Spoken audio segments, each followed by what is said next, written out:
I love Oxon Hill. It's really a very underrated part of the entire area. You see that camera on that pole? They made it all slick like. There's something happening up there. 3 cop cars. One is in the sidewalk. Alright, we got $3 of gas in here. Oh, looks like somebody's hurt. Oxon Hill.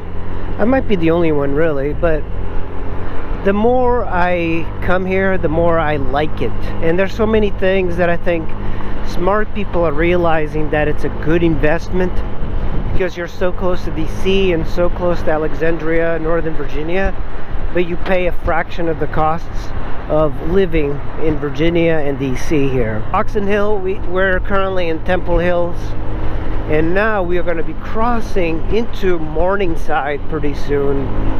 Morningside is where Andrews Air Force Base is. That's another very inexpensive area. Look at that old truck, Chevy old truck. Old pickup trucks are pretty darn cool. I don't know why. Look at that. Somewhere over there is the strip for landing Air Force One. All of this belongs to Andrews Air Force Base. You wouldn't think it, but DC has got tons of Army bases, Air Force bases, Marine bases. When you think of DC, you go, oh, it's government. It's like a bunch of like Nancy Pelosi's stroking each other's backs. But the might of the military is right over here. There's tons of people that make bank. You're at a stop, always be on the lookout. See, this van went from my lane to this one. But sometimes what I worry about is that cars will not stop. You wondered if that's a possibility, and I've gotten hit twice from people at a red light. One was in a Triumph Tiger. I was going to work and I was at a red light, and it was still early in the morning, so it was hard to see, but this lady just hit me. I didn't fall or anything. And then another time, I just bought my Ninja 250, my 08. I was near home at a red light. This lady just hit me from behind. It didn't do any damage other than the plastic. And I think previously, I also got hit. Yeah, I think that's but that was a little bit different. I was at a stop sign, and I inched forward to go, and this guy just rammed me and hit me on my SD 1300, and it broke, I think, the right side of the luggage and did a bunch of damage. And the guy had no insurance, so basically I got stuck fixing up this entire bike. Look at this lady. She was getting in my lane on her phone. It's incredible. This is why you need to watch out. As I was like talking, I was like looking in my mirror. She was getting into my lane. Last minute, she swerved into this one. But yeah, with the ESD 1300, this guy, no insurance. Then he's like promising to, and this is how I made a mistake. I didn't call the police. So I didn't call the police. I didn't get a report. And the guy had no insurance. I was like, oh man, I don't want to get this guy arrested or whatever happens. And I basically ended up paying everything. Like all the damage, over $1,000 worth of damage I had to pay, because this guy had no insurance and he hit me from behind, and this was rush hour, so I wasn't hurt, but the bike was pretty damaged. And I called him a couple of times, and he's like, hey, I'll give you like 50 bucks. And I'm like, no, I want the bag that comes with the SD 1300. And I sent him some links, and that was the last time I heard from him. So in case you guys are ever interested in doing the right thing, don't. Make sure that, oh, and that's the thing. And then a week after, I got hit by somebody on the Ninja 250, and I did call the cops. And the cops, you know what they said? There's nothing we can do. If nobody's hurt, there's absolutely nothing. So basically, and I think the reason I called the cops on the lady that hit me on the Ninja 250 is because of the ST 1300. And I was like, this can't happen to me this time. I'm gonna have to call the cops. So I always go through this area, and this is so close to DC. And look at this. This is Arrowhead Elementary School. And there's like this industrial area here. There's lots of cool areas, but there's this trailer park I find fascinating here because it's within maybe 5-6 miles of Washington DC, and there's a trailer park, and it's not something that you even hear about. And this is where the trailer park is. It's neat.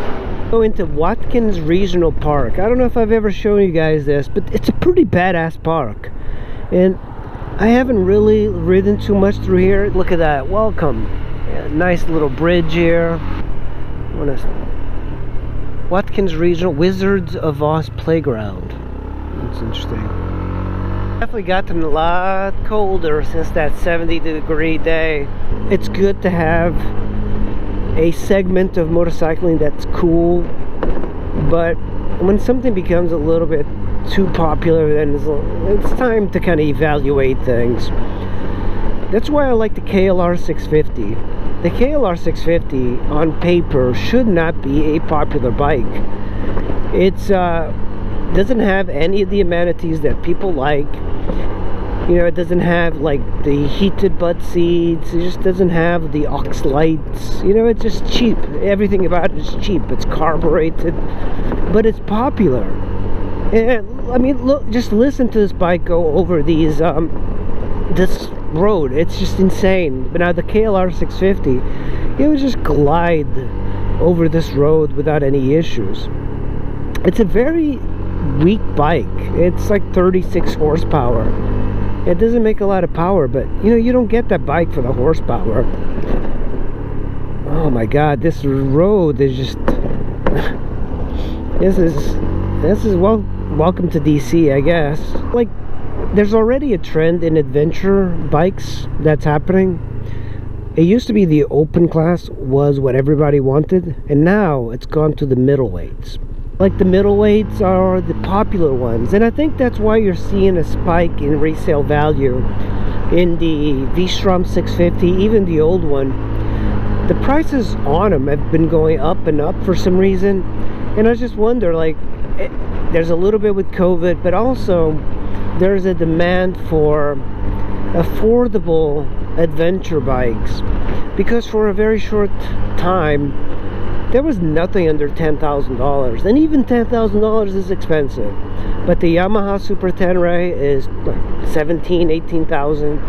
The GSs are over 20,000, and so on and so on. I think the Africa Twin is like 14, 15, 16,000, and the Tenere 700 is $10,000. So probably with tax 11 or 12, I don't know.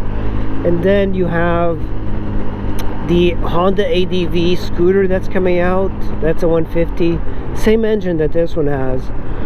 And everybody's kind of trying to get in on the popularity of adventure bikes, but also the KLR, you know, they kind of fooled us. They told us, oh yeah, they were not going to bring it back, and then boom, there it is. Fuel injection, barely changed, just a new little plastic styling. But they kept the price low, and that's the part that I really like. It's like they could have risen.